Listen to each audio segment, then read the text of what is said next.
Today's episode of You Ask, I Answer was recorded in front of a live studio audience at the Digital Now conference in Denver, Colorado in November 2023.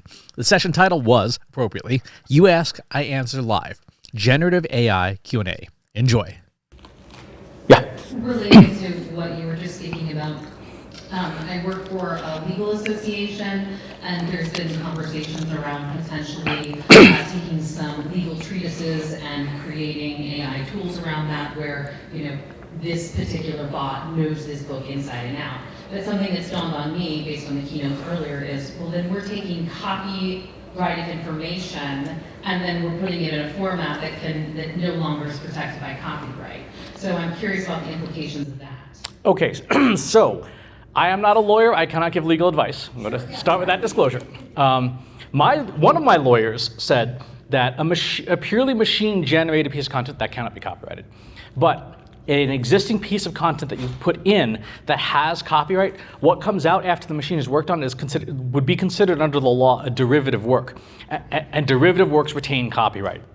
So if right now I'm recording this thing, I have all these microphones strapped to me, I look great. I can take the transcript from this, which is my words, my original words, which has copyright because I'm making it right now, and it can take the transcript, dump it into this thing, and I was going to say guy, but it's not a guy, and spit out a summary. That summary is a derivative work of the original copy-protected work.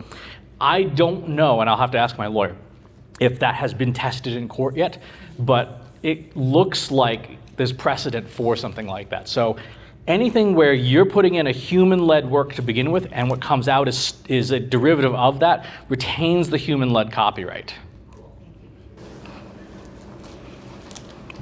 I have a question about some of the recording AI that's out there, like Otter, Zoom has its own thing now. Because I think that would be really helpful for like our board meetings, specifically when we have a person that, like, right now it's like hand typing everything quite furiously and smoke comes off of her keyboard. It's very bad. Yeah. But I think our hesitation in leveraging something like that is kind of a privacy thing, because in board meetings you do talk about things that are tricky at times, and help me feel better about that. And also, Claude is absolutely a guy. He's my boyfriend and I love him dearly. This is an open source application called Whisper. It uses OpenAI's models. To get it set up requires a little bit of technical elbow grease, but this runs on your laptop. So you feed the audio to it on your laptop. It produces the transcript on your laptop. The data never goes anywhere. Right? So that would be my suggestion. If I would use this for medical data, because I would never want that data going to anyone else for any reason. And then the transcripts get produced. They just live on your desktop. Let's see if I can find a folder here. Yeah, there's my grab folder. So it spits out. This is what I use for like YouTube videos. I drop a YouTube URL and it spits out the transcript.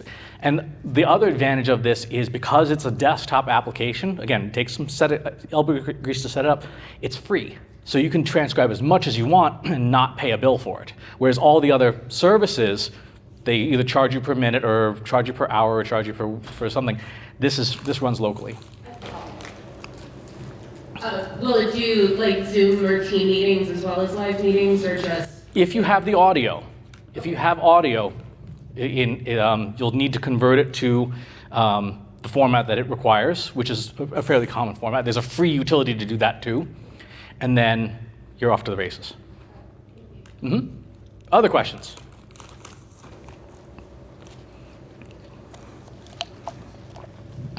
Hey, Christopher. Random question. Random answer, 42. Perfect, thank you. Thank you.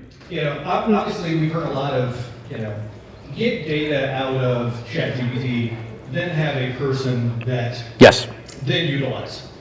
I think most of the society won't follow that philosophy. Black hat websites, are we potentially going down a path where 2 years from now, we almost have a game of telephone where there's bad AI created content everywhere? We have that now. In fact, there was an election in, I want to say Serbia, earlier this year, where the campaign was so rife with AI-generated misinformation that nobody knew what to believe. Like most of what was being shared on social media was not either of the candidates and stuff. And so that election itself is in question because no one can tell what was actually truthful or not. You know, both candidates like, I didn't say that. And obviously there are substantial risks to AI around our ability to understand what's true. And part of our challenge as a society that I'm not super optimistic about is that to discern what's true or not requires critical thinking. And it requires overcoming emotional bias. When we see content that agrees with our point of view, we will believe it whether or not it's true because we agree with it. And a lot of it has to do with what's happened with marketing in the last 15 years.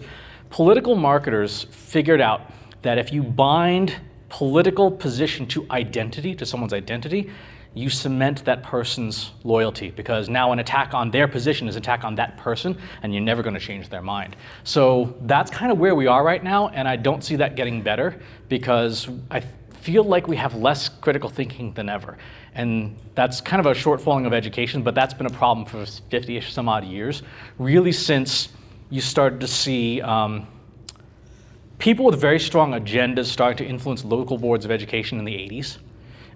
And that has had a deleterious effect on the education system as a whole. And boy, was that a rat hole. Sorry. But the short answer is it's going to get worse before it gets better, if it gets better at all. If you enjoyed this video, please hit the like button. Subscribe to my channel if you haven't already. And if you want to know when new videos are available, hit the bell button to be notified as soon as new content is live.